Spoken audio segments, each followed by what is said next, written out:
A little bit.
And welcome everyone to another exciting adventure on Riding Through the Unknown. And I'm your host, Michael, and a little bit of an update for tonight's show because it is the night of the blessed three-eye atlas, as they say. Be coming by is a few of our guests will not be able to make it on because they're not feeling well or had emergencies, so I just want to say thank you to everyone who has made it on, and we may have some people popping in and out throughout the episode, so don't worry. Everyone's going to have a fair chance to talk, and I'm so appreciative to everyone who's going to make it and those who unfortunately couldn't make it. But we have an awesome show for you tonight, and I want to give a special shout out to Penny Bradley, who I just want to say we were at a conference and I was talking about this, that I've done these panels, and she looked at me with this most sincere look and goes, "How come I was never invited?" And I said, "I didn't realize you were doing shows anymore." And so she was like, "You do one, I'll be there." And here she is. Aw. And Yay. I'm grateful for Susan and Christy being here as well. Yep. Yeah, Hi, Susan. How about we start out with everybody just, catching us up and what's going on with them? I guess it's been 3 years now that I've had health problems, and I guess it's safe to say hostilities from parts of the disclosure movement.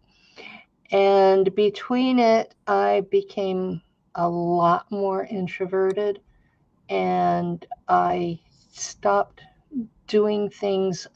I stopped reaching out to people to be on their show. If they reached out to me, I basically accepted everything that was handed my direction, but I stopped being aggressive about it. I learned to do clip compilations. I started a Substack that's more about that tutor I talk about. He gave me a data dump that was legal papers that had been online, and the website had been taken down, and he asked me to share them on my Substack, and I've been doing that. I'm not I'm not sure I actually like any of them, but they have been informative. And so the combination of things, I've just gotten to where I just pulled back a lot. And I'm 70 years old and I haven't been in great health. And so it's been, I took more of a back seat, is all. I haven't disappeared. I'm still available if you want me.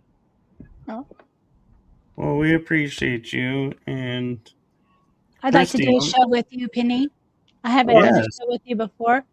Okay. Yeah. Yeah, so we can meet each other and everything too. I'd love that. I thought about that last time we did the show too. So yeah, that'd be nice. Yeah, I've been introverted a little bit more too. I think we kind of have to preserve our energy and everything, you know.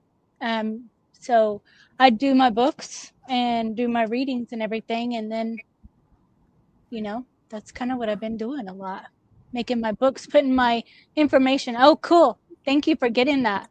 Yeah, thank you so much. I've been putting new covers on some of them too, just to keep them moving and everything. So I enjoy doing that, you know, the artwork and everything. And so, yeah, I've been doing that a lot, just my books and trying to do readings so I don't have to get out in the real world and find work because that would be really hard for me to do too, you know? So Mhm. pretty overwhelming to think of being around a whole crowd of people all the time, and that's gives me a lot of anxiety, you know. So I do prefer being at home and going out when I choose to. So which is just to the park to walk. Not much at all, not any place, you know. So yeah, that's what I've been doing. And we all met at the conference, so that was cool too. At Mhm. the Yeah. Full Disclosure Now conference, so that was nice. It's nice to meet everyone and then go back another year and have more to talk about too, you know, since you already met each other. So, yep. And Christy, I have a message for you. Hmm. Somebody was doing a channeling and they called you out and said the light language is needed right now. And if you need someone to do it, Chrisy Campbell is putting out a lot of the light language that's needed right now. Oh, cool. That's So, nice.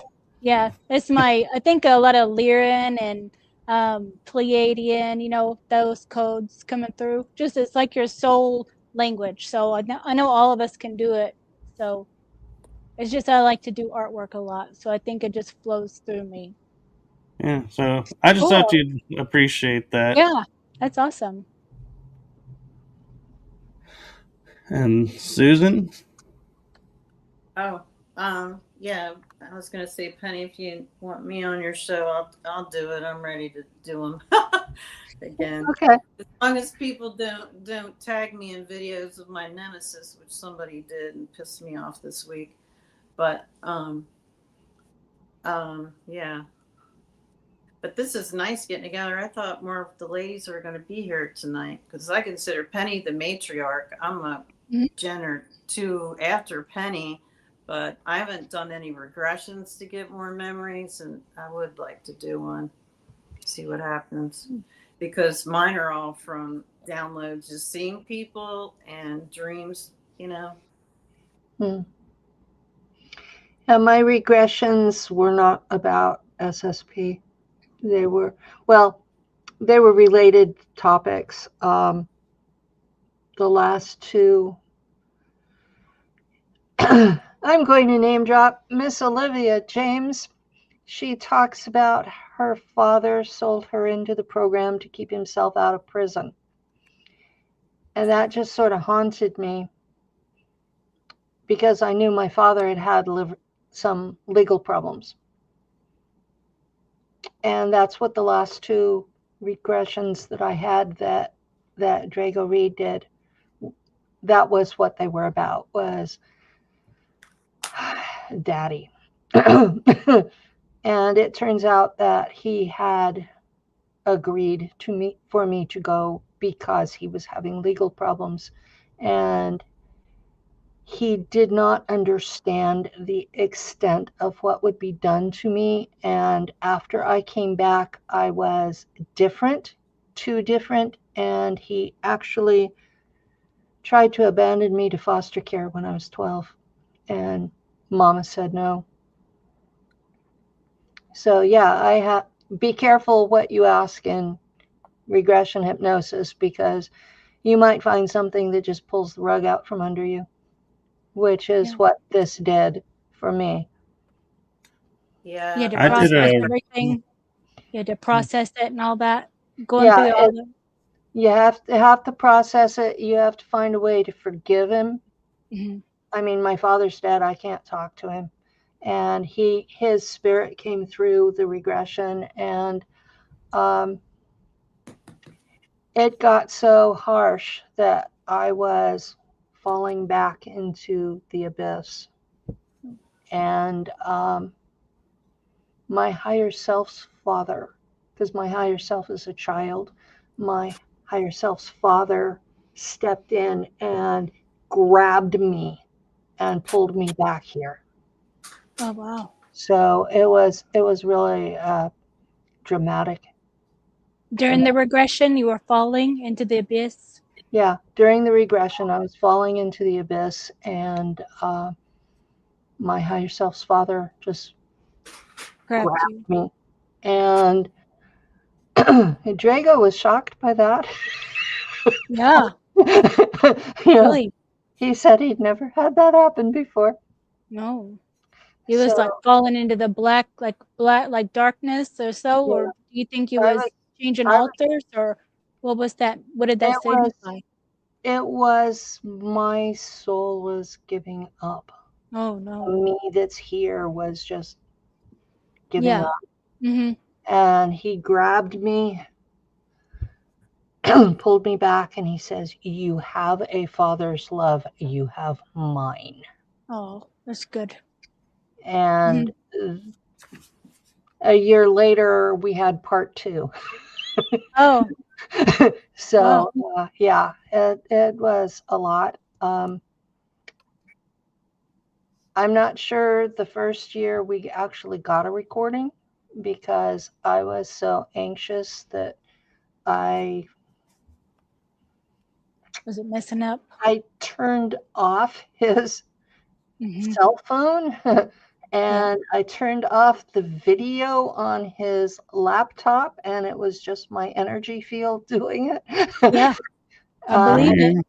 I think he got the audio part, but yeah, it's been a wild couple of years processing all this. Yeah. In part 2, then, what did you find in your second session with him? That he did agree to sell me. I wasn't born yet, and he had agreed to. Mom was pregnant. He didn't know me as a person. He didn't know there were twins. He didn't know that the process would kill my twin. He was told, well, we'll just take her and she'll be gone 15 minutes and you won't have to go to jail. Oh. That's all he actually understood. But I came back different. Yeah. Different. And he had a really hard time with it. I was everything he thought a girl should not be. Mm-hmm. Yeah. Familiar. That should sound familiar. I mean, all of us, you know, we're everything that our daddy thought we shouldn't be. Yeah, right. So, yeah. And this was in the 60s. Well, I was taken in 59. So it was in the 60s when he was having issues with me. And my parents had both been raised like they were a generation older than they were. So this was a very huge paradigm shift to have a girl that was smart, that did science, that wanted to do boy things, that fought. I bullied my siblings. Yeah, I admit to not being perfect. Yeah.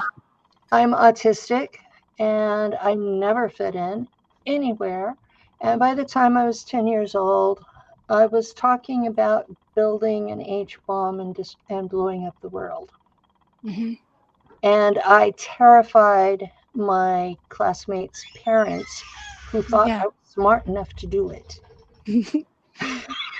Because you were, because you would have, if you had all the material, I'm sure. At that point, yeah, but I mellowed after puberty. I discovered boys. Oh, okay. That distracted you. Yeah. Maybe it was programming too, because I also had programming to be a church mouse, and it's pretty hard to be a church mouse and want to blow up the world at the same time. You have to make choices. Yep. My church mouse programming fell away in 2013 when my memories were activated. So that was a difficult thing for Lou and I, because I had been this religious fanatic before then. Oh. And suddenly I remembered the faith. I remembered everything I studied, including at seminary. I just didn't believe it anymore. Yeah. You woke up. Yeah, I woke up, and it's been a wild ride. Mm-hmm. I never did hear what your awakening was. What was that woke you up? Your moment, or however. An NSA agent who had been my trauma twin at Langley used my remember code. Oh, okay. He thought he was activating the altar that was on Mars, and instead he activated her memories. Oh. And they were in German, a dialect I don't speak. So I had to do a lot of research to find out what it was I was remembering. That's how I can tell you who says what, is because I had to go through all that to know what I was remembering. Mm-hmm. So you get this pile of memories, and the most traumatic is on the top. You have to go through that first before you get to the other stuff. Mm-hmm. And when I got about 2/3 of the way to the bottom, other altars started opening up. I've now reintegrated 45 altars. Oh. And each one brings memories of its own, makes a fuller picture. Yeah. It's not all the same picture, though, because different altars were used in different places. Yeah. Not all German, and not all just one place. It's all over. I have 5 altars who work for the CIA on Earth, and possibly more, because remember Doris Neely, Susan? Yes. She said that my altar worked in the CIA office with her, that I was a deputy director, and that she and I were friends. And she's like, my friend who died, who I went to her funeral, who I cried for, who has a star on the CIA wall, is sitting here talking to me, and you look just like her. That was completely blowing her mind. Is that a clone? A clone of you? Yeah, it was a clone body, and she was involved in the Iran-Contra affair. Oh, wow. So, yeah. Yeah. Wonder how many clones do you have? Quite a few then. I have no idea. And the comment reintegration of any is so hard. Yes. Yes. And they don't completely mesh. You end up with spaces in between, and some of them are very judgmental. I have one that occasionally plops into my mind and says, you're a wuss. You need to go do such and such and such and such, and you should have done it yesterday. Keeps you in check, huh? Yeah. You're like, my goodness, I try. Yeah. I try as hard as I can. I try to walk this line between what Earth people think is acceptable female behavior and telling the straight truth. And if there's a conflict between the two, I tend to drift toward this telling the straight truth, which gets me in lots of trouble. But, you know, it's been 9 years I've been public and nobody's managed to kill me and keep me dead during it. So I guess that's success. Knock on wood. It's good. Well, I'm grateful for that. Yeah. Everybody looked good at the conference too, you know? So Yeah. that's really good. Yeah. Oh, I was shot at the conference. You were? Yeah, I was wearing aluminum foil under my hair because I kept being shot in the back of the neck every time I came in that room. Oh, I didn't know that. I did not know that. It was somebody in the back of the room at one of the tables was shooting me with a hand-sized dew, and it was heating up the metal from my spinal fusion. Oh, wow. Scar. Okay. So, and that was why I couldn't be in the room very much. I wanted to hear everybody else, but if I'm going to get shot at, and so the ladies that ran the front desk, they brought in aluminum foil from home so that I could give my presentation without being shot. Oh. And it was after that Amoreena gave me that hat. The hat. I saw you wearing that hat. Yes. Yeah. Yeah. I don't wear it on camera. I do wear it the rest of the time. Yeah. It was black one. It wasn't the black one. No, it was, she wore the black one. The one she gave me matches my hair. Oh, okay. Yeah. I saw you wearing that, so I knew that something was going on with that, and she was wearing one too. So yeah, we were getting shot with the handheld dews. It's enough to make you uncomfortable. It's not enough to kill you. Mm-hmm. So give you a bad migraine too, because a couple of times I had to go lay down in the middle of the day because my head was just killing me. Yeah. If it hit you, you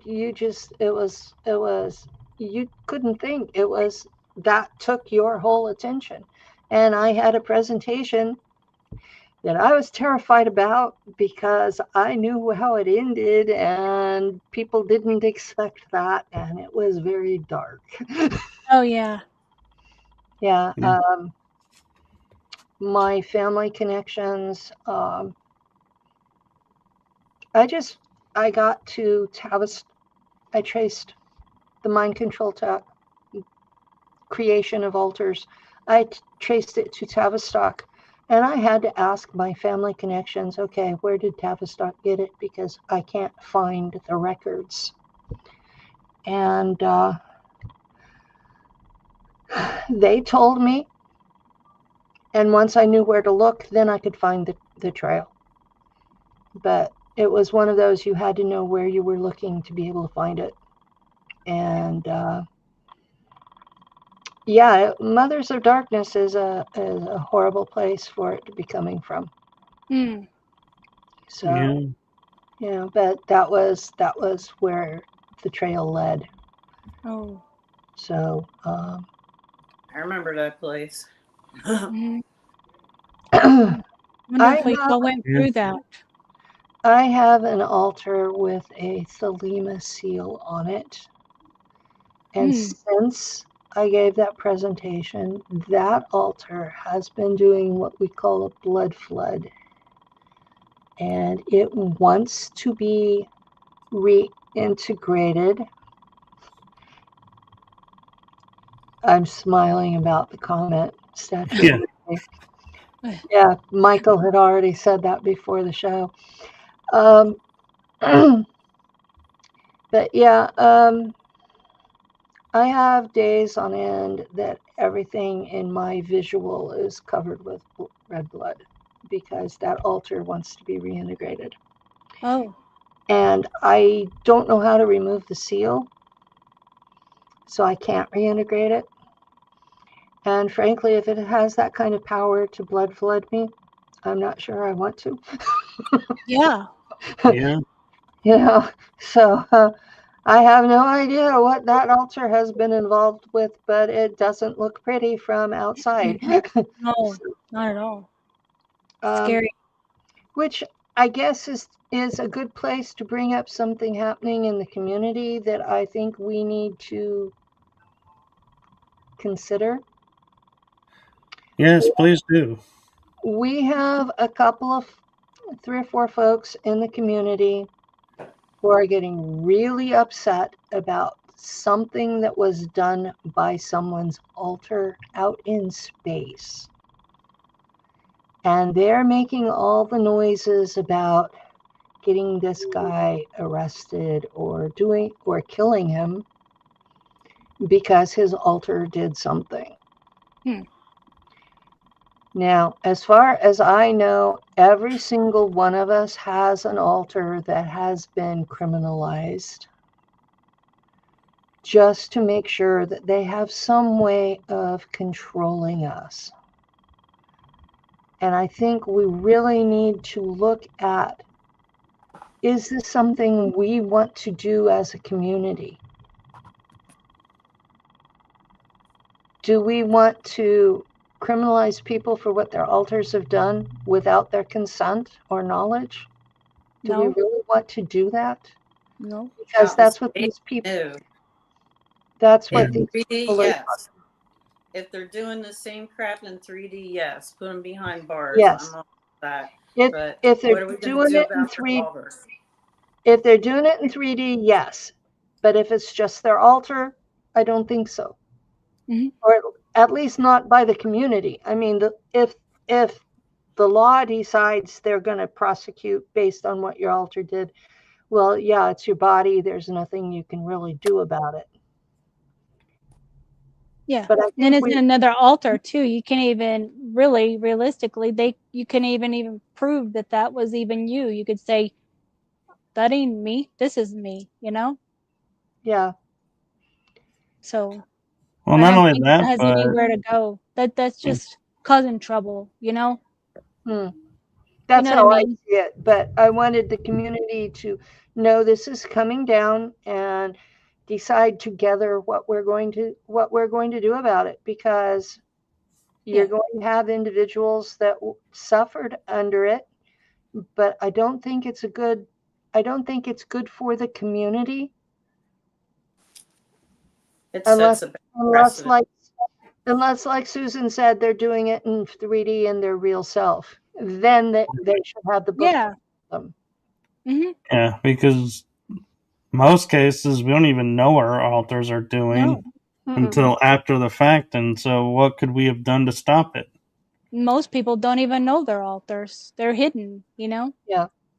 And anybody could say, oh, you did this to me, and you have no idea you even did that. So how could I be responsible for something I have no idea I even did? You know?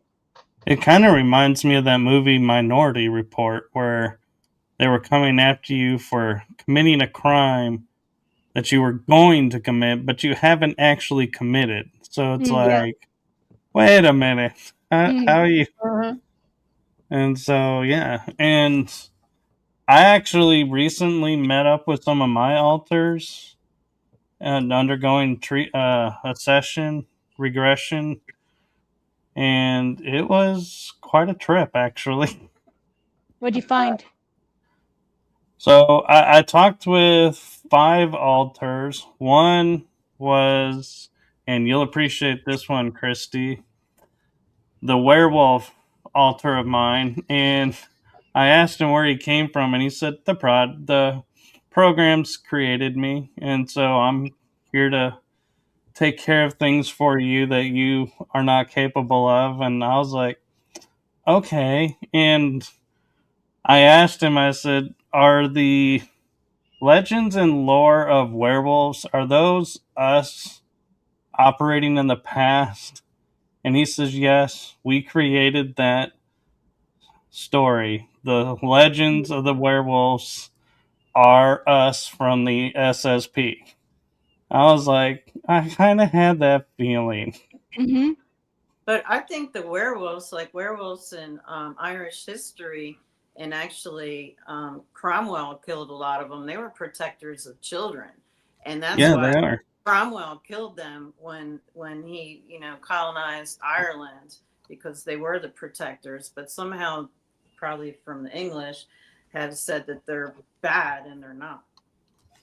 Yeah, and that's what my werewolf altar does. Is if I hear of children or hybrid children somewhere, he goes and rescues them and does his best to rescue him. And if others are doing it and they get overwhelmed, he senses it and goes.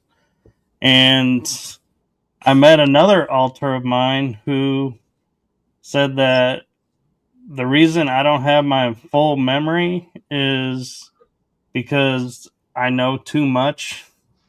And so they release what information when it's needed. That's why when people ask me questions, I can answer as if I remember, is they're allowing the information to flow, and then I forget whatever I said. Oh. I used to have, when I was on Global Enlightenment Radio Network, I was shifting altars like a Rolodex. I had to go back and watch my show afterwards just to know what I told people. It was really, people were holding me responsible for what my altar said, so I had to go find out what it was. You know. Yeah. Yeah. And sometimes I would blank out in the same spot, so I'm not sure I still know all of it. And people ask me things on Facebook or on X, and I just blurt out, I don't know everything. Come on. I'm mostly human. I have mostly human limitations. Yeah. I think it's a good thing that we don't remember totally, because our minds are powerful, but I was talking with a friend and she pointed out to me, you know, we are human, like you're saying, Penny. And so, like, I'm not judging you on this comment. I'm just going to use it as an example. What you were talking about, how you were this morning and today. If we had access to all of our abilities 24/7 and all our knowledge, how much harm could we do by accident because our emotions got out of control? Because we are human. Yeah. Well, what he's talking about is I had a very bad day and I got cranky. Cranky's a mild word. I described it in the messenger where we were talking to each other. So they knew that they knew how cranky I was today.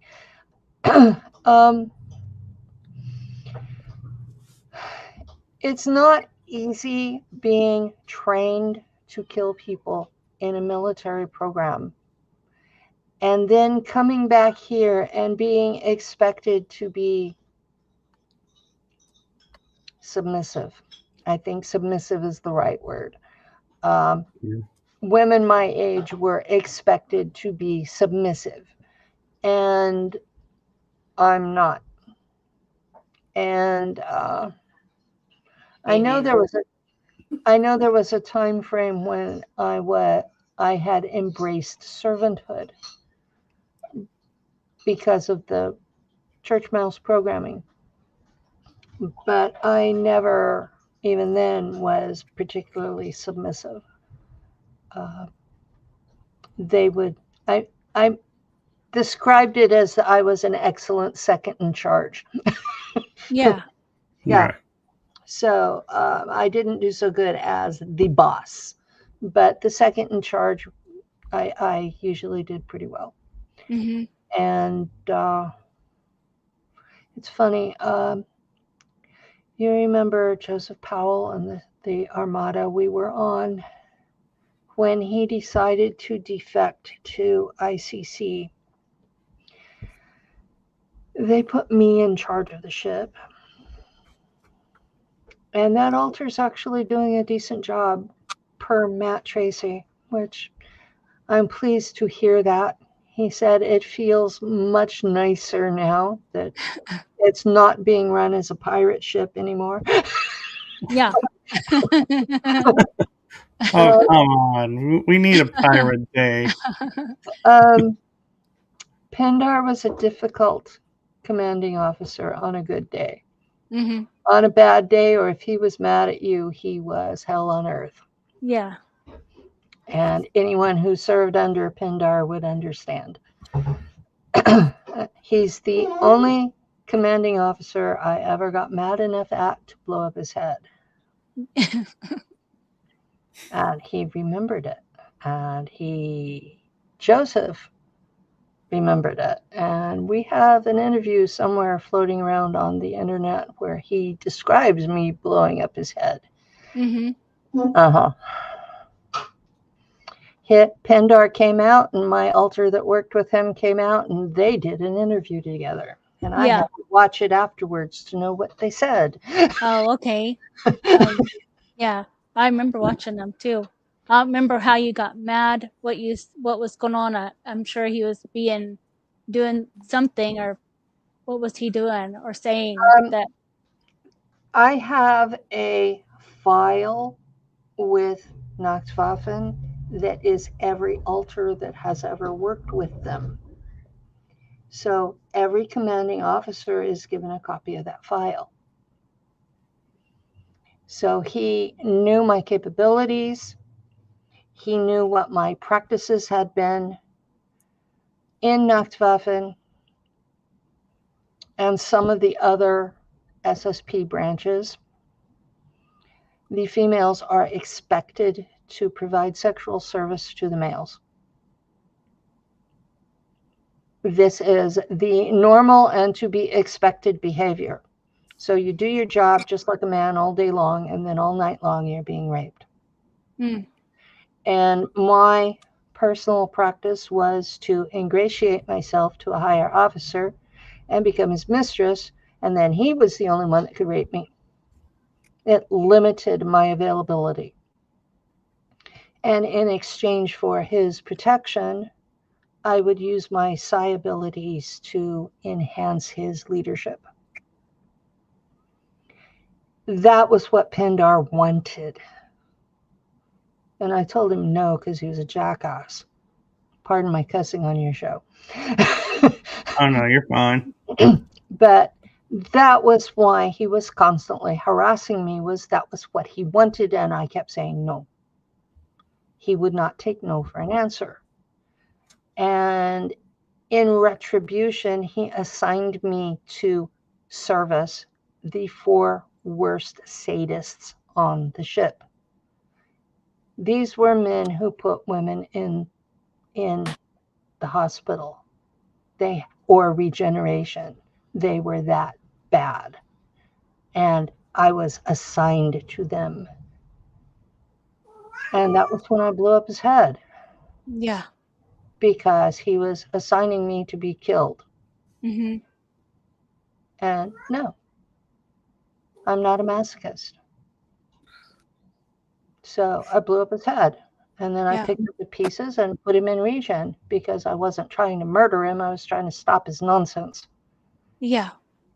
And so afterwards, he would tie a rope around me and put me out the airlock, wait till I exploded from the low pressure or died from the plasma field out there, and then haul me back in, dump me in regen, rinse and repeat. He did that for 8 months. Oh my God. But he had to keep me alive because I was the one that flew the ship. Mm. So, well, Matt Tracy and I, we shift work.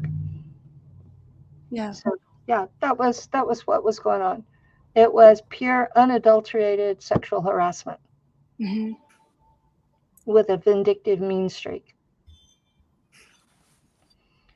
And he admitted it on air, live. Yeah. He admitted that's exactly what was going on. So I'm not making anything up. Mm-mm. Nope. So this is what goes on in these programs. Yeah. I've not heard of a single woman whistleblower that wasn't raped in the programs, except possibly Ileana, the Star Traveler. She says it doesn't happen in ICC. I think she was just protected. Oh, they try it in ICC because I got called on the carpet by Joseph Powell, and he was saying, "Long with your sex drive, you ought to be able to take care of 5 or 6 more of these guys." And I was like, first I laughed because I thought it was a joke because I'm like 18 maybe, and then I said, "Fuck you, I'm not a prostitute," because they had done that shit to me when I was a child, and after they took my first baby at 13 or 14 as ritual sacrifice, I went into space and they didn't do any of that stuff. But when I denied Powell, I woke up raped on a ship. It was and I was on a ship with David Purcell, and he's the one that raped me, and I killed him and went back and killed Powell too, because every chance I got, anybody that tried to do something like that, I would kill them, and I would cut body parts off and shove them down their throat. Well, we went a lot darker than you thought we were going to, Michael. That's okay. Actually, we haven't hit as dark as I thought we were going to go yet. I'm used to these panels, and I'm like, I know there's a certain level and a certain topic that's going to come up. So I'm like, I've kind of geared and prepared myself for it. And Priscilla, you can unmute yourself and just chime in. Hello, Hi. Priscilla. Hey, Priscilla. How are you, girl? I was like, oh, there's going to be a bunch of girls. And then I was like, oh, maybe there's just a few of us. I was like, oh, man, I'm going to hurry up. I'm so sorry. Well, Hi. Priscilla, you know, How when are the you? program's called Women of Yeah. the Space Program, Yeah. there's not going to be a lot of guys on the screen. Oh, no, I know. But I thought, well, yeah, all you guys, I was, including you, but all you girls. Yeah. I mean, yeah, I thought I was, but I on the chat, there was just a few of us like interacting. So I thought maybe, it would be just of us. How are you? Hey, girls? everybody who's watching. Yeah. Yeah, hi everybody watching. It's been a while. I didn't see all of you. I'm so happy. How you been? We was talking about all the programs and stuff, and so now it's your turn. You're on the spot. Oh well. Introduce lately, yourself, because we started doing that. excuse me. What'd you say? I didn't hear you. We started the show by introducing ourselves. Yeah. Okay. Well, I'm Priscilla. I'm from Canada, and well, I'm a lot of things, but I'm a mom, and I'm part of the group of the SSP girls. We have a lot of things in common, and we go through a lot of things. But I think that right now the world is going through a lot of things, so it's kind of for a reason that we kind of went through before everybody. So yeah, I'm always happy to help, and I'm creating in the third dimension and in all dimensions that I can. I'm really quiet with the groups and everything because everybody's been like, a lot's been going on. So me, I'm kind of quiet, but I talk a little bit to people, and I'm really always on task on my side. Yeah, I mean, like all of us, so much is going on. We could, complain all day, of course, like everybody, but us, it's like really profound. But on the same level, I'm always seeing things on both sides. I always think that, if we go through crazy things, I think that we can go through crazy, amazing things too, because it's polarized here. So we just need to focus and be as good as we can. We can't really do more. So yeah, it's been crazy on my side too, with people and, people acting weird and body snatchers almost. You're like, who are you? What's your problem? So we kind of learn to, I guess, master that shit. It's not really much more we can do, right? It's like everybody's going through it differently. But I think that in the end, if you're really kind of trying to at least see what you're doing, and we're polarized also, there's nobody here that's, I think, always like happy and stuff. Like so much is going on. So yeah, I think that, the more we learn, the more we embody, the polarized aspects of everything. So yeah. I'm glad you could come in. It's been a while since we chatted. Yeah, it's been a while since I've seen everybody, really. Yeah, my screen is there. If I look there, sorry, I know I put my camera there, but I had to change my setting and everything again. And last second, so whatever. Peace, y'all. You're fine. I like the tree in the background. Oh, thanks. It's my camera's basement sitting here. on my monitor. Excuse me? My camera is sitting on my monitor, so you get directly at me. Yeah, well, all of you are well set. It's just that I didn't really have time, so it's just like. I like your tree too. Yeah, I have two. I have one upstairs, and that's the other one. And I'm like, oh, I'll just put it up. Why not? So I like it. I wasn't too down with it, but with the kids and everything, it's kind of, it's hard for them to navigate all of it. Like my kids, they're really aware. And they kind of helped me waking up in the beginning, so they're very aware. But also, they go to school and they have like all of it. So for them, it's like for grandkids or other people, whoever is aware of what's going on. It's kind of hard to put both together right now, and people who are just starting to realize stuff because for us it's been going on for a while. But I mean, between us, I didn't think like maybe 5 years ago that they would be like talking about this openly and everything. So, I mean, it's not super cool and stuff. It's like kind of basics, but still it's kind of open now. So, I mean, there's, kind of progress. You're welcome. Thank you. I came out with some of the darkest, nastiest stuff that was possible to come out with. Yeah. Right in 2016. Oh, you guys some of you have been at it for a while, and James also had been for a while. Me, I'm just starting, I just awakened like 5 years ago, but like people have been at this for a long time, and like waiting on like some type of awakening in the people or change or stuff. And it's I've kind of given up on awakening the public. Well, they are though, kind of slowly. It's in Congress and everything. Congress surprised me. Congress really surprised me, and I the main ones, Burchett and Luna. I follow them on X. I tag them in things. They're probably tired of me.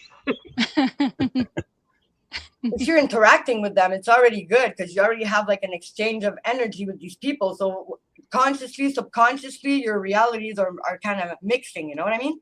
So all of this is really kind of super annoying to us, but it's kind of really cool when you take a perspective of like the normal people. Because I remember when I started, like people calling me a Captain Cosmos and making fun of me and stuff. And I was like, yeah, whatever, And now it's like, I don't even need to say anything. I'm like, I don't say nothing because I don't really care about that. And I'm still like loving them. I understand where they come from, but that's it. It is what it is. I like that title for you, Priscilla, though. What? I like that title for you, Captain Cosmos. Sounds like a drink. It's better than what they used to call me. Make a good podcast. I mean, they weren't expecting this for sure. No, when I was first public, I had people calling me a demon on every channel, every podcast I was on. And I had one man that he had me scheduled, and he was busy processing some video, and he told me that it was more important than I was. And then I got asked to be on somebody's show, and Daryl was the producer. And so he did his usual. He offers everybody a show. But at that particular moment, I really needed one.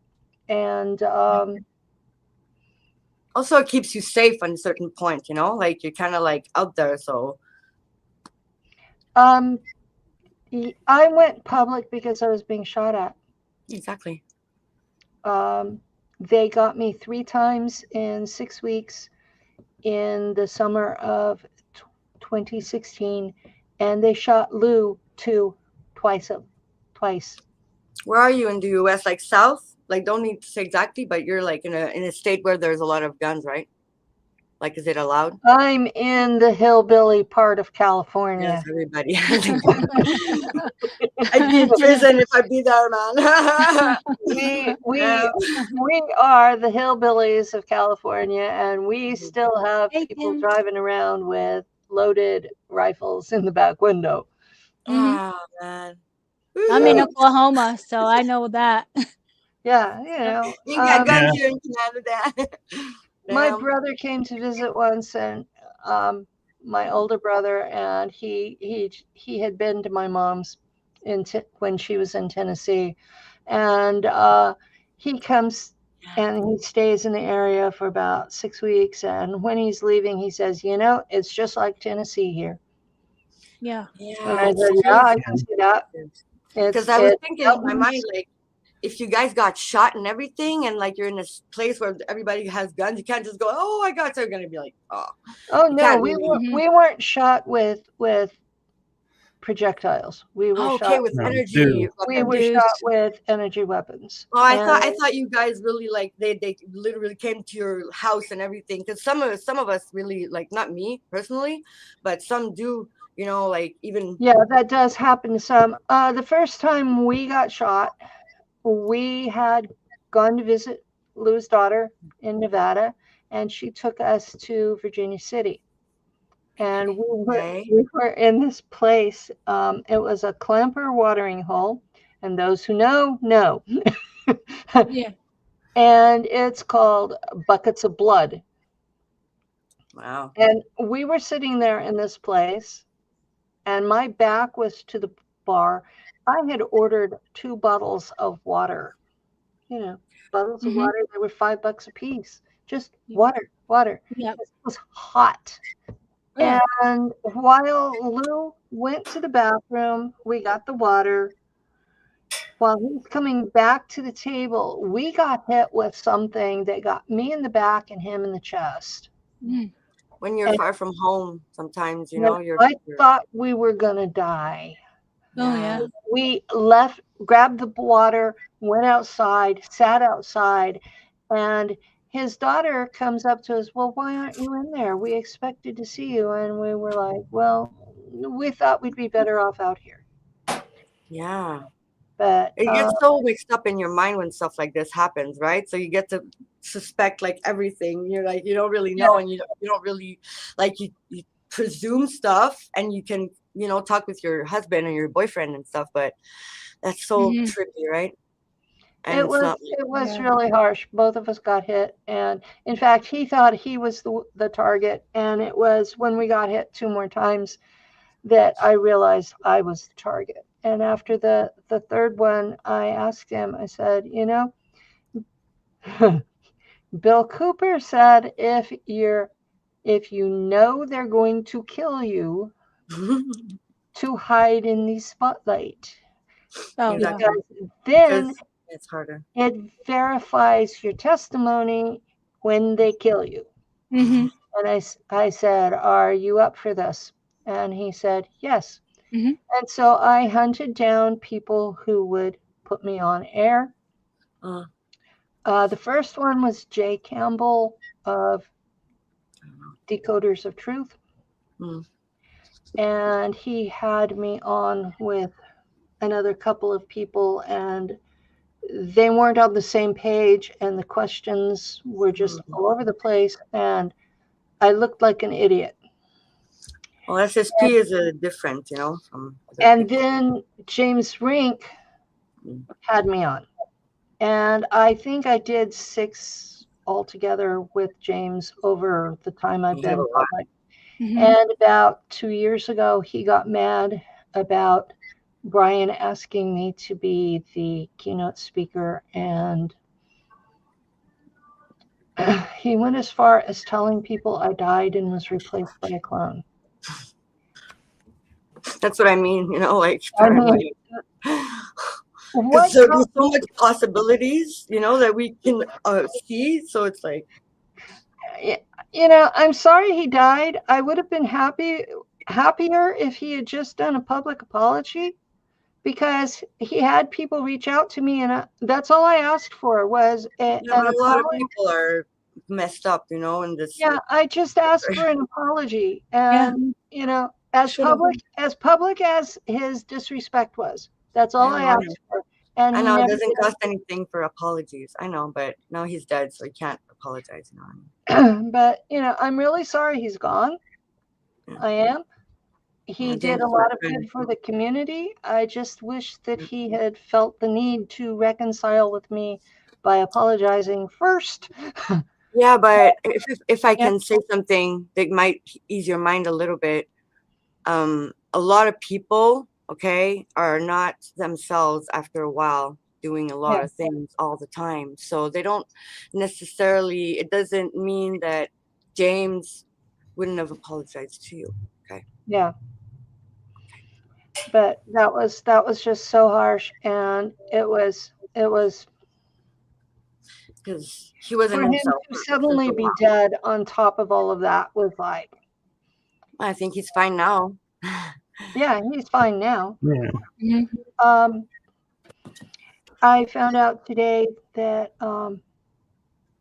Derek Tyler died this morning, and if you don't know, another guy that's been there for a while, I think, right? Yeah, he was part of ufology, and he had a YouTube. He was on Coast to Coast AM several times. He spoke at Contact in the Desert, and he passed this morning. So they found him dead in his apartment. I'll have to look who that is. I don't know who that is. He had been ill for a couple of years. So I'm not thinking this is conspiracy. I think he just finally succumbed. So unless something comes out otherwise, he just finally. Yeah, well, you know, like this thing we're in right now, it's really crazy, and some of us, like some people, it really worn them out in a lot of different ways. And you know, I don't think that we ever really die. Like, I think that we're kind of like pretty unkillable in the aspect. I was hit 3 times with scale. I mean, our essence, August. You know, like humans and stuff, we're kind of powerful. So I think that this is just like, it's not just, but I don't see death like as no. I've been dead and come back. We don't stop. You're still for them, you know. After you die, you just don't have your body. Actually, it looks like you're in a body. It's just not the one you're here in. And these people, they know how these things go. So when they get out of their body, they're out of here, you know. So good for them, you know. I keep getting sent back. Yeah, you won't this time.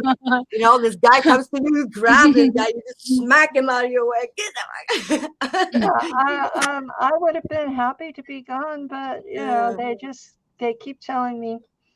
And I don't listen to these people. You say no. Variations of your job isn't done yet. You're going back. Try me. Variations of that. And every time, and it's been so many I've lost count. And you know, we didn't know back then. We didn't have like internet and everything. We were kept like now we have like more information this lifetime. Well, I was killed the first time in 1984. They didn't have the internet. Oh yeah. Yeah. So it's has to do with Mars, eh? Like 84. You probably know that. It had to do with my personal Saturn return. Yeah, but I will warn you, if you are not on mission when you have your Saturn return, it can be deadly. Saturn, Chronos. I'm curious, though, you know, talking about this, what do you all think about the thought of we're not the mains, that we're alters, and our mains are somewhere else? I did muscle testing, you know, the pendulum thing. I am the original, and I am in my birth body. Yeah. I am not a clone. I think I am too. That's why it hurts so much. Yeah. Yeah. Yeah, I think so. I think that it's not so much clones will that's my perspective. It's not some people, maybe the rich people and everything, but us, we will get like body snatchers more, like some other consciousness in our body, and then it changes our body. But then again, there's so much possibilities. But I mean, I'll also think that the more that we're trying to be aware of stuff and master like here and other places and everything that we can kind of, well, you know, which one's real and everything. It's all kind of like They're all real. Yeah, exactly. Yeah, They're all real. Yeah, exactly. Thanks. How would we know which one like that were the original? How do you know? Really real, and once you can, Well, you know, we all can kind of. That's what I did muscle testing was. Oh, okay. Yeah, your That's subconscious. original. Your subconscious knows which one's which. Yeah, that's muscle testing. It's your subconscious that answers really, because also when, like for me, I'm ever interfacing with any outside whatever, I always get on into my pillar and my stuff. So it's us, you know, it's always us and everything that we interface with, kind of, except when it's other things that's going on, but intentionally, you know. So. And Jay Skyrunner has a question for you ladies. He asks, how many of you gals been on the Jupiter Moon training program? I don't have memory of that. I don't have memory, but I've been told. John Wiberg told me, but I forget every detail. I don't think he remembered what I did. He remembered what he did, but maybe. Is that Europa? Is that Europa? Right? They're asking if it's Europa or Ganymede. I think it was Europa, but he said it was like a secretary where he was a officer or some sort. So I don't remember all the detail. It was like a secretary, but I don't know all the detail. I remember we talked about it, but it's been a couple of years since we talked about that. So, because I didn't remember that, though he told me. Yeah, I have Sophie keeps asking me about Jupiter, and I'm like, I don't know. It's like Jupiter doesn't ring a bell. Saturn does, but not Jupiter. Jupiter feels very militarized and very organized and very like structured and all that. But I don't have any memories there. I was just like kind of tapping in. It's very like occupied. I think I remember. Now I have a memory of the Ganymede. Is that what the other moon would be like a meeting? But it's like a I think it might be a praying mantis aspect of myself. Something with that too.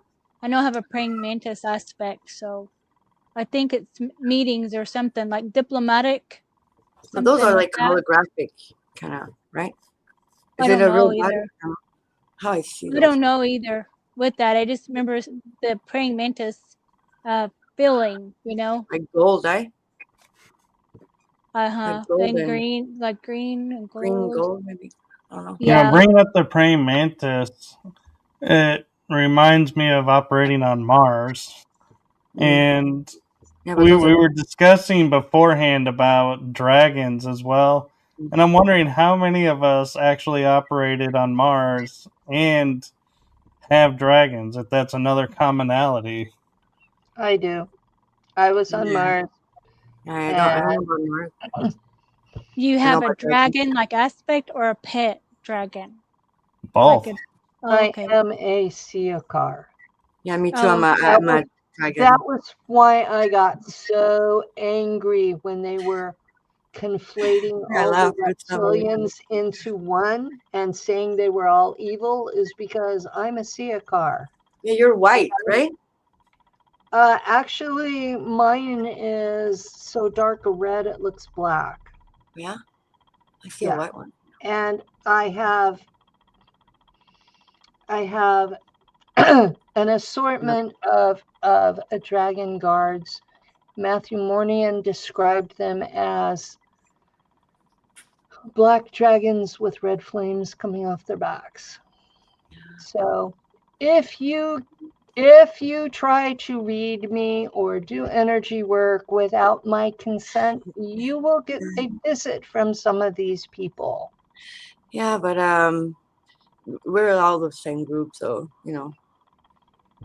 Penny, you But said we I still remember gotta you ask. saying you said in an interview the other with Tim Seabury about the Queen Draco, or it was like your niece or something, is that right?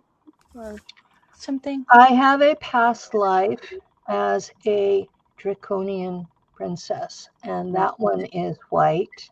And the queen mother was my older sister, Oh, okay. and I died protecting her in a coup attempt. And so she has informed me that she owes me a life debt and that I will only die of natural causes in this lifetime. Hmm. That's her way of paying back the debt. Wow, I got chills. Yeah, So, me too. Yeah, I want to hug you. Oh. I want to hang out with you more. I want to hug all of you, actually. yeah. Yeah. So I get to suffer like everybody else that's human, but I don't get to die and stay dead.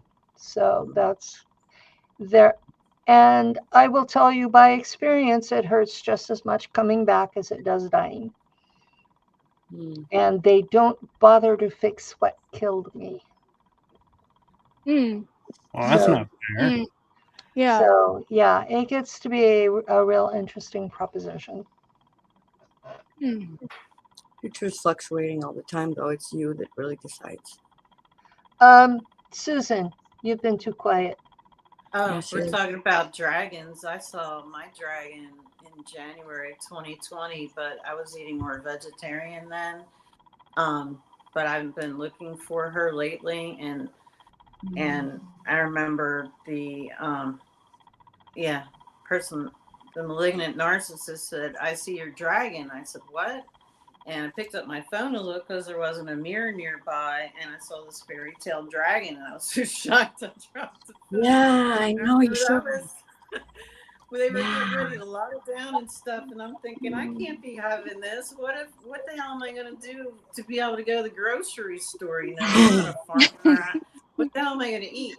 And because I know I would scare the heck out of people, and they try to kill me because you know how humans are. But it only lasts like 90 seconds because I shapeshift to a Lyran, that, and then you see me on and off where my the dawn and glow comes, and I just Exactly. We're a lot of things like yeah. But when they show pictures of the shining ones, they'll have like these little halos. And when I've seen a halo in 3D, and it was this little girl who had been kidnapped in 3D that was self-harming, and I got sent to that. I was training a new guy. Her halo, when I walked in, it was like a horseshoe, and then it had more sparkling lights in it, and she had been recovered by a police department in Ohio, and then her parents moved to Delaware. She was under spiritual warfare when I got called there. I remember I'm training this rookie, and the poor guy's going, "What do we do?" I said, "You went to Catholic school. If you're praying, man, you better start praying and calling your angels and your guides." He's like, "Are you serious?" I said, "Hell yeah, they don't teach you that in the police academy, but I'll tell you because that's what I do. Nobody else will probably tell you that stuff." And he was like, "Okay." So when we get there and open up the door, that little girl was hurling herself. She was 6 years old, in between the 2x4s, putting, dents the length of her body. And I could see my two angels on either side of me. And as soon as I walked in the door, she stopped self-harming, and she bent over kind of in this wrestler stance, grabbed her knees, and she said, and poor Brian thinks that the demon's smiling at me. And I know that the little girl realizes that the cavalry's come, and she's looking at my angels and looking at me, and she's like, "Wow, this is so cool." Aw, Yeah. that's cool. Oh yeah. And that was confirmation to me because I saw my angels, because I try to look, like this, and then they disappear because you can. You need to not look. Yeah. But they won't let me look at them full on, which is kind of annoying. But it's always if I like try that. to remember you, I can see them because I've had other people tell me that they could see them too. And Always like that. and I was telling Mom, I said, "Look, I'm a big cop and everything, but and I have a gun, but when I'm scared, I call on my angels and Saint Mike. I said, you want me? I just kind of winged the Saint Mike's prayer. I let her hold my Saint Michael's medal that my late husband gave me. That was like my talisman. And yeah, don't leave home without it. And I let her hold it. She fell asleep, and Brian could not stop talking about how I put this little girl to sleep, and she was hurling, and the demon smiling, and well, I don't know what was happening. And Susan and the demon are smiling at each other, and I can't tell him what's going on. That I just saw her halo and all these other angels she had with her, and she just needed to know that the cavalry was there. Exactly. So I've experienced this with the SRA stuff in 3D as a cop and seeing kids that went through the same crap I went through, but luckily I don't remember that then. You know, I was already a psychic medium and remote viewer, and I was having precog dreams and stuff. But shoot, the shape shifting and stuff. I still haven't told Brian. One of these days when he retires, I'm going to tell him what I saw that night. But I need to write a book about demons and angels and other crazy stuff I saw when I was a cop. It's nothing new. It's been happening my whole life. And then I kind of wonder if I shapeshift into a dragon or a lyran. Because I remember my late husband, when he was a cop, he's like, I don't know how you scare these guys.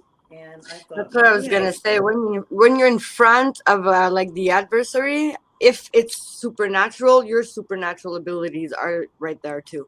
It's you know, face to face. Yeah, because you know, that's how I think. Anyways, I'm like, bring it. And they would just be shaking, and they're like, okay. So I never had to shoot anybody, but you mentioned the Shining Ones. Oh, and also the first conference I spoke at was Janet Lessons, and it was in Albuquerque, New Mexico in 2018. Michael Lee Hill was there. I don't know if you know this guy, but he says he's an avatar of Enki. He's sitting in the bar at night in the back corner of the bar in the dark, and he's sitting there glowing like a lamp. Yeah, just absolutely perfect white light, pearly white, just glowing. He's sitting there all by himself, just glowing. And I was like, alrighty. Did you go sit with him? I would like, yeah, hi. I don't drink. No, not to drink, to talk. You said hi. I just sat down with him and I said, hi, I'm Penny Bradley. I know who you are. Did you talk to him? Yeah. You know, yeah, he's a real interesting individual. What was his name again? Michael what? Michael Lee Hill. Yeah, Lee Hill. Yeah. He's been like doing a lot for a long time, right? This guy? Yeah, he's a musician. He's been doing music for decades. And he was on the History Channel. Yeah, that's what I was going to say. History Channel because he has a blood anomaly that goes along with the glowing in the dark. Oh. And he does really. It's medically provable. I believe it. I believe it 100%. Because like the kids, I always see the kids like with the, you know what you said, the little sprinkles, like you know, like Charlie Brown, the little one that's dirty, like his little thing there. It's like that with the kids. And I'm just looking. Woke up with bruises. I woke up with bruises, a bruised foot 3 days ago. You see him? Yeah. With long hair. Yeah. You woke up with a bruised foot? I don't know if you can see. Can you see him? Yeah, that's him. Right there. Yeah, that's him. Yeah. I had an experience, Penny, that I think might interest you. Is one day I was changing the sheets on my bed, and on my mattress is a drop of blood. But there's no blood on the sheets, no blood on any pillows. And I was like, I think I was visited.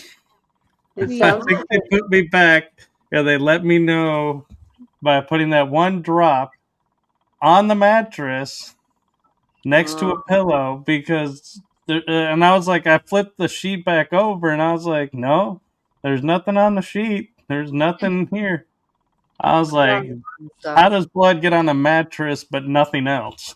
Yeah. Well, I got one for you. I went to bed Saturday night with nothing wrong. Okay. Mhm. I wake up Sunday morning. There's blood all over my left foot. There's nothing on the sheet. Yeah. Yeah, Michael Lee Hill says that Eric Clapton is his dad because he was the illegitimate child of an affair that Mr. Clapton had.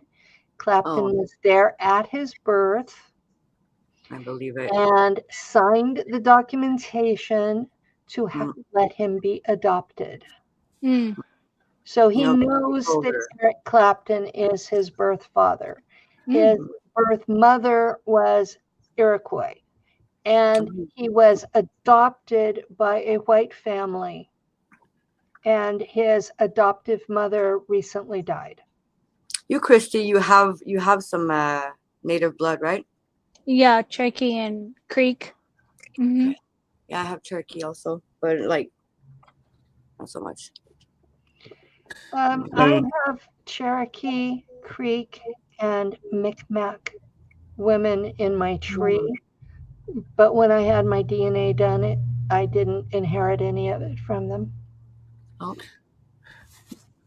You know, an interesting thing about that, Penny, is I was talking with some like Lakota Sioux, and they said, you know, if you do the DNA test, you'll never know if you have indigenous blood because they don't have indigenous blood. That's exactly what I was going to Test say. again. So you may very well have inherited it, but we don't have DNA tests to show it. That's exactly what I was thinking in my mind.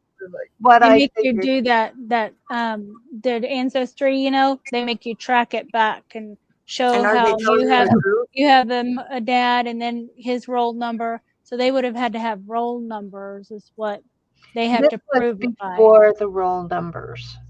Oh, okay. I know exactly who she was. Yeah. Charles Parks was the American ambassador to Cherokee Nation when the United States was formed. And he had to have a native wife to be able to live there. And her name was Susanna. And I'm descended from one of their children. So I know that I have Cherokee in my tree. It's documented. But that was before the roll numbers. So it doesn't count. Right. It's not proper blood quantum. Mm-hmm. Yeah. Right. And it also, my DNA came back that I had 1.5% African, sub-Saharan, and that was because my father's grandfather on his mom's side was adopted, and he was a Windsor bastard, and Queen Charlotte's mother had African ancestry. So yeah, the things that showed up fit with my family tree, even the so-called anomalies. But what was weird for me was I know that there were at least 20 women in my tree since 1600 that were native. And none of them showed up at all. And it makes sense if they're not testing the natives, they wouldn't know. Yeah. Right. And Most of them especially just put white on if there was a census, but there wasn't even a census in the 1600s. So no, there wasn't even a census then. My family in French Canada showed up on the first ship in 1615, and I had English and Dutch ancestors that were already in Virginia and New York or New Amsterdam at that time. The ones in Virginia were in Isle of Wight and Jamestown. And they all showed up. They were all here by 1730. So Yeah. Yeah. I qualify for Daughters of the American Revolution. The history is so tampered with also, you know, it's like all the books and everything, they really write what they want, you know, like it's like there's been so much corruption and so much like everything, like let's say like how can we really know, you know what I mean? Like we know certain things by cross-reference. I'm not saying that you're not right at all, I'm just saying in general, you know, like with everything that's been going on and everything. My parents lied to me about who we were. What I have been tracking by were the census records, land ownership. Exactly, you can cross-reference by yourself. That's exactly the paperwork for marriage bans. You have to look because though. they had to put it in the local paper that they were going to get married 6 months ahead of time, so that if there was any reason they couldn't get married, like they were already married to somebody else, that all of that stuff would be known, and that I knew which boat they were on, so I could track them back to the old world, sort of. Some of them I couldn't. The French ship, it goes back to Normandy, and God help you trying to figure out who those people were in Normandy. Yeah.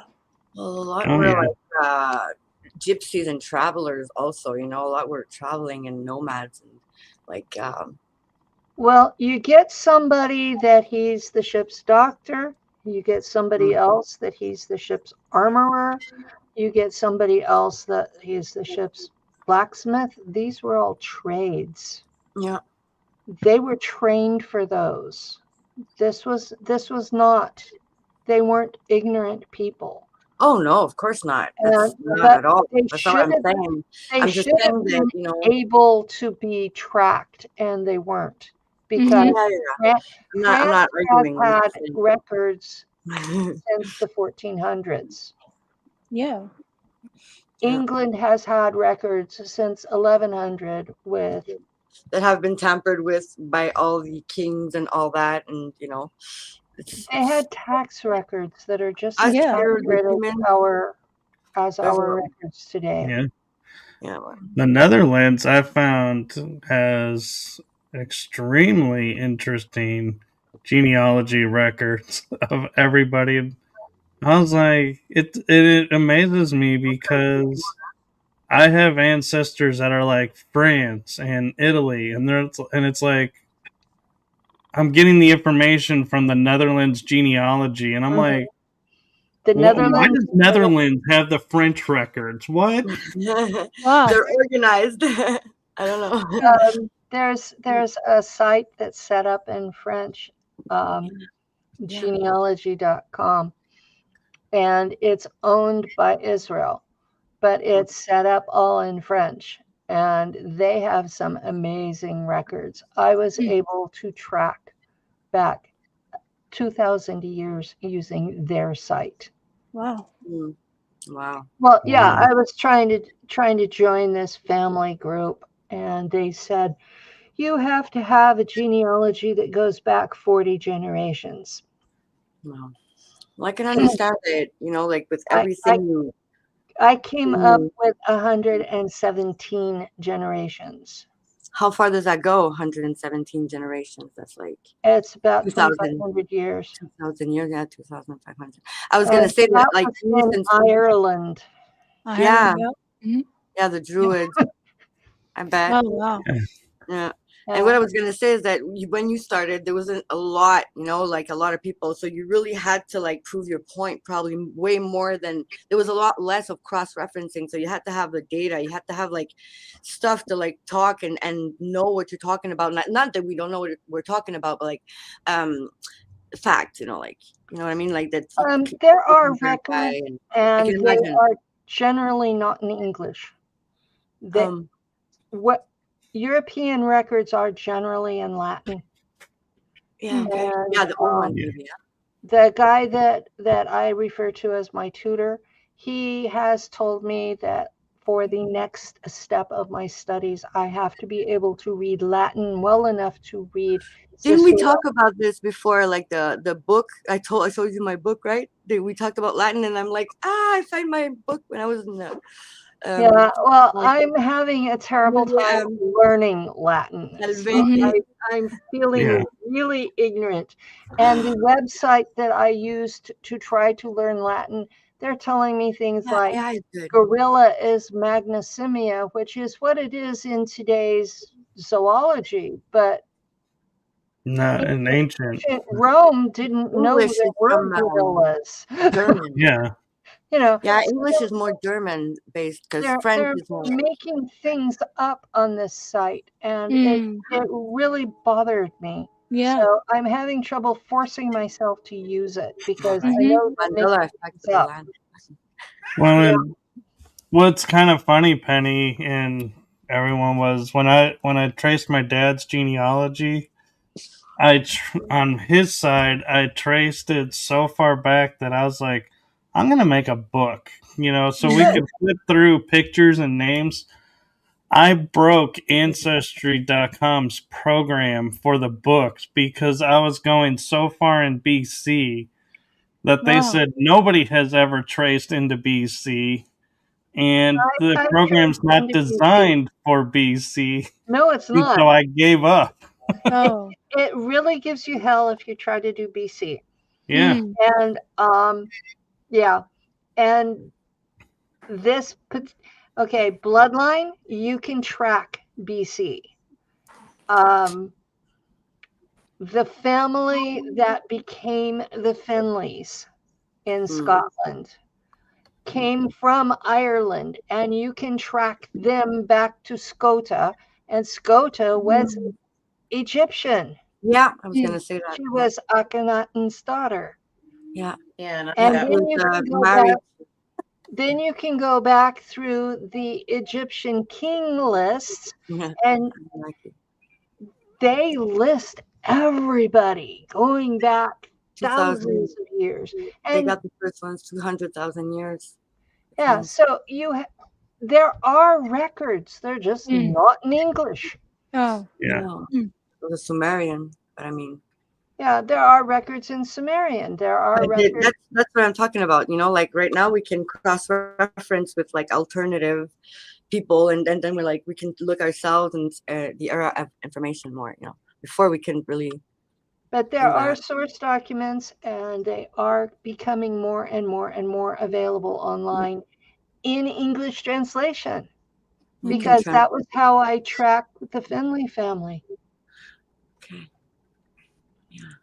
So we have a question that came in earlier from James Whitkiss, and I'm thinking now, oops, I just lost it. Where'd it go? Oh, it was an interesting. Here it is. Can being regenerated so many times tribute to arthritis? I don't know. It would make sense. Yeah. But everything is a lot has to do also with your beliefs, and everybody goes through it differently, and nobody can say, oh yeah, that's true or that's not true, because it can be true for some and not for others. But probably, in a way, your body. The different generations were treated differently in these programs. Yeah. So some of the things that really affected the older generations,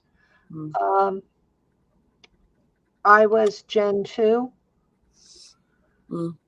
I think from what Susan said, she's either Gen 3 or Gen 4. We're on Gen 9 now. Yeah, we're all experiments profoundly. So that's what I mean. They changed the technology as we went. So some of us have different responses that are based on what technology was used on us. Yeah. My generation, we have terrible age regression sickness. Yeah. And it hits approximately 20 years after your first abduction. And it It's bad. And from that point on, you do not have a healthy day in your life. And everybody wants to say, oh, do this, do this, do this, do this. And nothing works because they've damaged your DNA. That's it. It's like, that's what I mean. It's different for everybody with these things. They try everything with everyone. They're like, oh, let's try this. Let's try this. Let's try it. Well, they killed so many of them in my time. At Langley, there were 1,000 of them 1,000 of us the day I got there, and there were less than 30 when we went to Mars. They killed the rest. And the Pentagon got mad about that. They said, you've been losing too many kids, as they put it, too many prime assets. Exactly. And so they have been working since then on trying to retain more. And I'll tell you, as a navigator, the newer methods may work to do mind fracture. They may work to create foot soldiers. They don't work to create navigators. Well, it's a DNA thing for more, right? It's like in your coding, like you're profound. It's not everybody that can be a navigator, right? No, it's not everybody that can be a navigator. It's a specific bit of draconian DNA that they insert into some of us and zeta DNA into others. You got to sync the ship. So. And if you have that bit, then you have the capability, but the abilities have to be activated. And the modern holographic training doesn't work to activate those abilities. And so they're coming into space. They can't fly the ship because they don't have those abilities. And the stargates and the portals and all that, certain people are just coded for that. That's why they're... Nachtwaffen is making me become the perp to teach them how to fly the ship. How do you do that if they don't have the DNA to do it? How do they? These are people that have the DNA and should be able to, and they've been mind fractured, and they should be able to fly the ship, but they can't because the particular skills have never been activated. Oh. So there are specific old school ways to activate those skills. And they have to be done or they can't fly the ship. And it kind of defeats the purpose of training them in the first place. Penny, they used to strap you down on a gurney naked and throw water on you and hit you with cattle prods because they used to electrocute me, and then everybody would be dead, and they had to. They would put us in all the white coats. They would put us in situations where there was no escape, and we were going to die. If we died, we were regenerated and put back in the same situation until we figured out how to bilocate to get out of it. Yeah. Okay. The holographic stuff is not teaching them bilocation. Bilocation is a basic necessary skill for navigation, which means if I'm having to teach them how to navigate the ship, I'm having to teach them how to bilocate, which means I'm having to torture them to teach them to bilocate. And that's the bleed through memories I'm getting now, is having to do this for people to be able to do their jobs.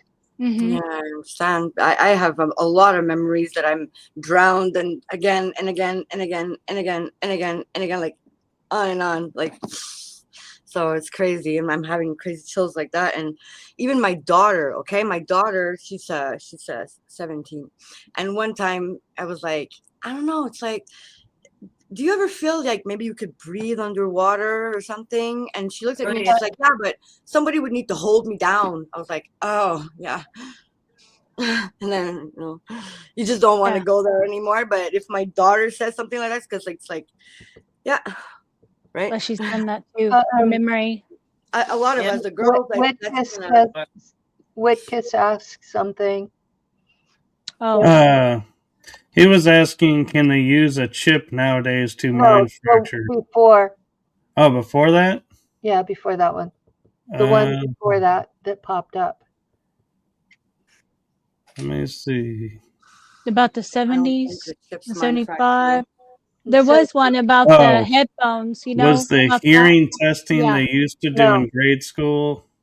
No, that probably was, but that wasn't the one I was looking for. I think with the testing, it has to do with the programs, the special programs. Oh, this one about being immune to void sickness? Yes. To fly a ship, you have to be immune to void sickness. Mm-hmm. You have to be able to go through the void as the ship.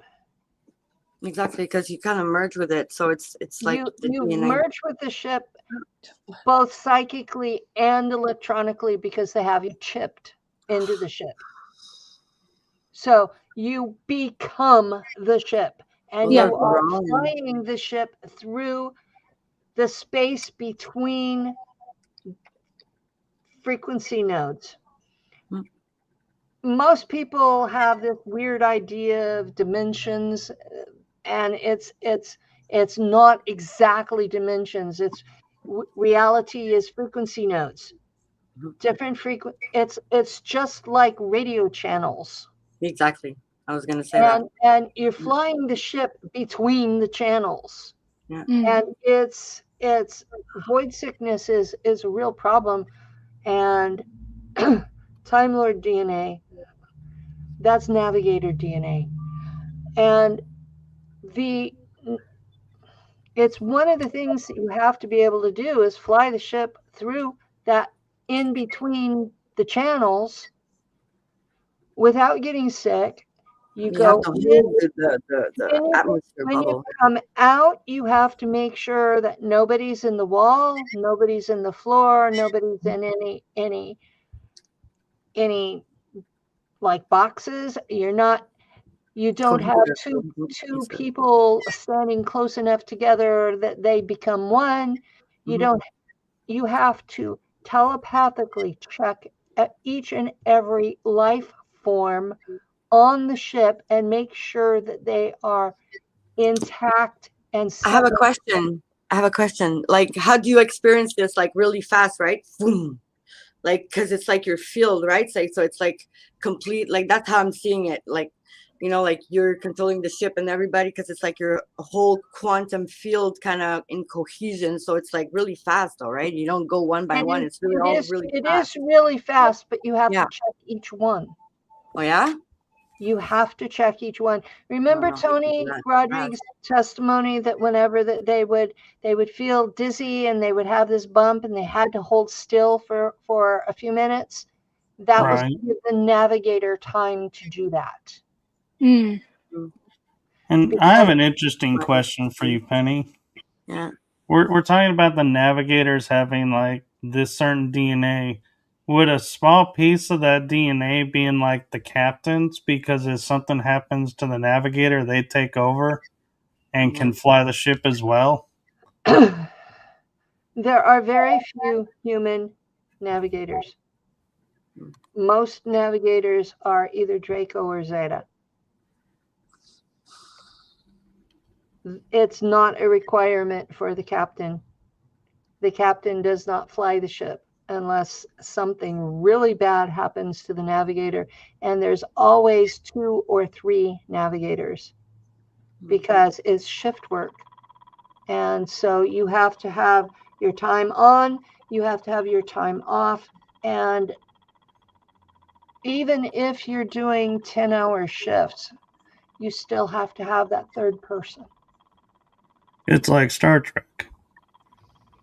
Yeah, it's like Star Trek. You have shifts. Yeah. There's always somebody working it. I am usually paired with Matt Tracy. That's why we've done so many interviews together. And we can go into an interview with somebody else and we can almost finish each other's sentences because we work together that closely in space. You know, make me think of that movie. I think it's Pacific Rim, You know, they have to drive these big Yeah. robots, and the two drivers, they have little boys, right? So it made me I think of haven't that. seen that one. I was straight away, because like the energy just like connects, and then together you're strong enough to. Because with the kids, it's also that, you know, the people that you know, a lot of people that call themselves like twin flames or something. It's like an energetic rise, because they have like not missions, but this together they can hold isn't twin flames. This is we are. No, but it's both misinterpretation. I mean, into the same I computer. understand. Yeah, I understand. Right. It's different. It's So not what I mean. I'm just it's meaning not. that It's an actual thing. connection. We're both chipped into the same computer, and we're like terminals on a computer. But also, if you can both be navigators in the same place, you probably have also like energetic connections that are like there has to be a biological. Like, because you know what I mean? you have to be visualizing the same endpoint, or else you end up on course. Also, you have to have the whole capacity of the Draco kind of thing. So that's what I meant. You have the capacity to do That's it. what I meant. You know? And so you kind of energetically matching together, you're stronger. You know.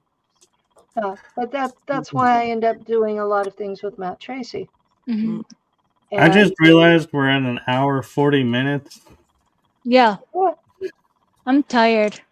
Yeah, time has flown by, and there's one last question I think that the panel might enjoy, and then I think we might need to wrap it up. And that question is, what's the difference between your dragons and Quetzalcoatl? I can answer that. Quetzalcoatl is like archetypal deity. It's a Mayan, you know, lord or something. You know, it's kind of the Prometheus kind of aspect in these mythologies. And our dragon, it's our aspect in other places, or you know, whatever. It's really not archetypal. It's specific to. Actually, I would say that Quetzalcoatl was probably one of the Siakar. Oh yeah, that's well, maybe, probably, because but he's still like an archetypal. The Siakar maybe are like the same Enki or something, you know. The Siakar are known as seraphim in the Bible. Yeah. They are known as aeons in Greek Gnosticism. Yeah, exactly. It's always the same. You know, it's the 12th dimensional 12th frequency node above Earth. And it's a place that is considered godlike by most humans.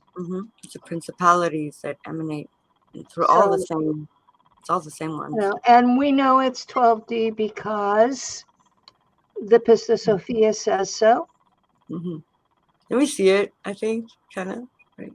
So I don't see any reason why our Siakar dragon selves, because we're not the fullness of that being.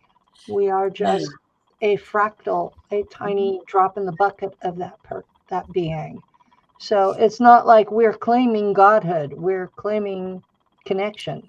Some people like us in the programs, we hold more of the frequency. It's not that we're better. It's just that we're like bigger wires, if you want to see it like that. You know, like a stove wire. You know, like bringing in more. I think because like you, let's say, if you can be doing certain things that are very specific in the exterior realities and everything, it's because you are certainly maybe not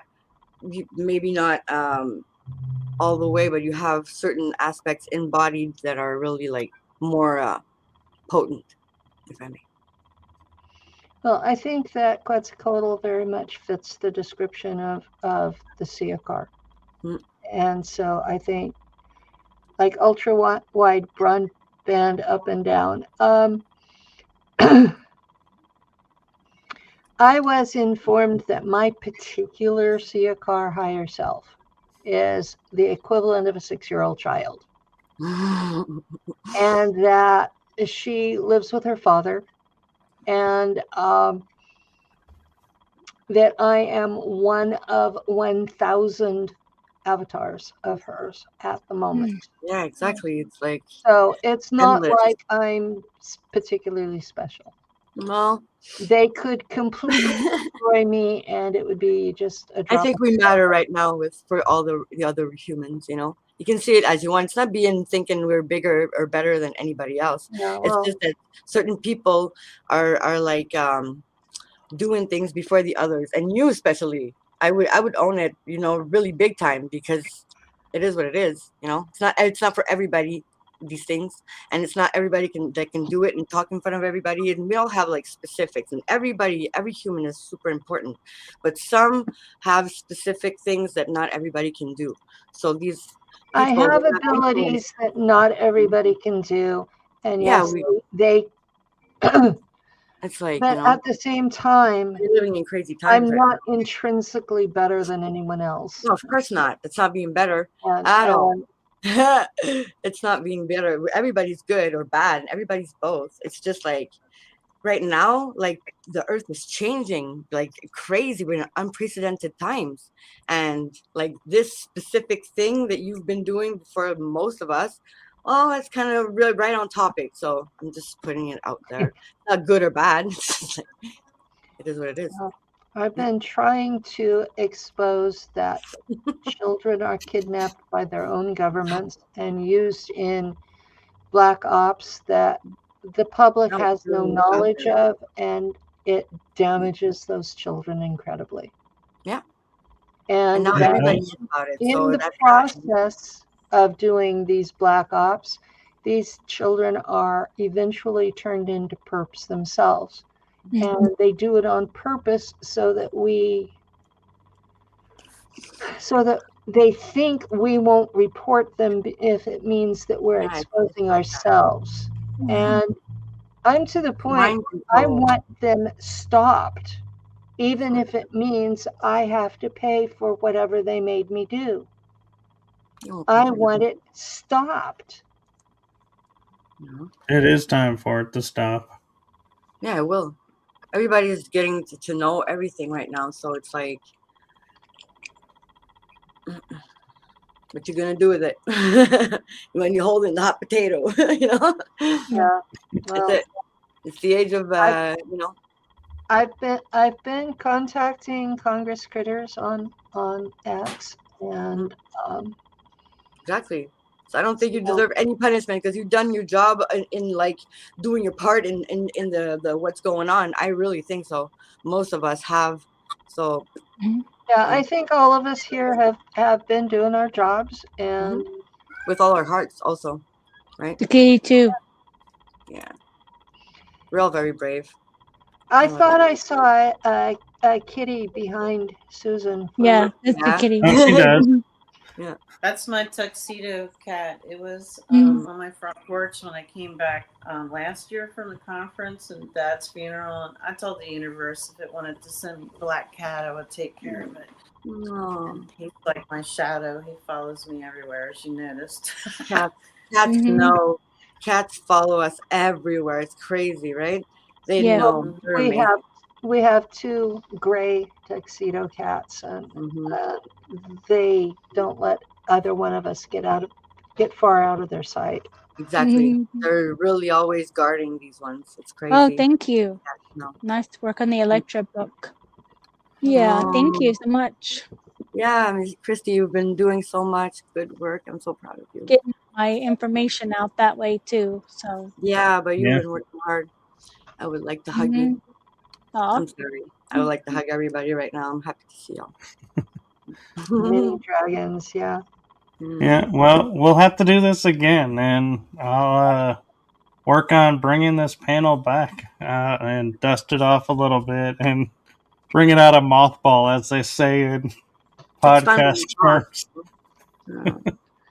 Yeah. All right. Thank you all. Right. Thank you. Thank you for having us. Be strong. You got this. Yes, and everybody have a wonderful holiday. Merry Christmas. Everybody. Don't eat Happy too much. Yule. I feel bad. Thank you all for watching and asking questions too. Yeah. Yes, That and helped. before we go, does anybody want to pay any heed to the fact that the show survived the Three-Eye Atlas Day? Yeah. Beast herd. I didn't doubt. I knew we'd Dennis still was be here. strong. I did too. So thank you, everyone, and thank you all for coming on and being in this panel. And Yeah. I know you've all been individually, sometimes paired up, and so thank you for coming together in this group. And for those who couldn't make it, our hearts go out to you that you're feeling better and whatever emergencies you're dealing with are resolved in a peaceful, calm manner and for the good of everyone. Yeah, people have been sick a lot here. Like my kids are sick, and everybody's been sick on and off. So, yeah, try and take good care of yourself, people. And as some of you know, I end the show. Penny, this might be new for you. I think this started a little bit after you were on, but my heart to all of you, thank you for what you're doing for humanity. Oh, Oh, yeah, for real. thank you. Thank you. It's seen and appreciated, at least by me and Yeah, others. right away. Yeah. And your Mhm. books too. You put out a Mhm. bunch of 3 books now too. So Everything counts. 4 Oh, books. All right. Yeah. Yeah. See you doing your Yeah. thing too. mhm. Yeah, I'm trying to catch up, Christy, but you keep writing too fast. Oh, I'm Yeah. so proud of you, all of you, everybody. No. Yeah. I thank all of you for doing what you do, and I may not always reach out and talk, but I'm watching and observing and supporting the best way I can. Mm-hmm. Yep. It's not because we don't talk in a while it changes anything, really. It's not like Yeah. that's when you know real friends and stuff. So with this, I'm going to say have a wonderful rest of 2025, and I hope to see you all on the show, whether on panel or individual shows, in 2026. Yeah, you will. And with that, I'm going to say goodnight, everyone. Good night. Bye.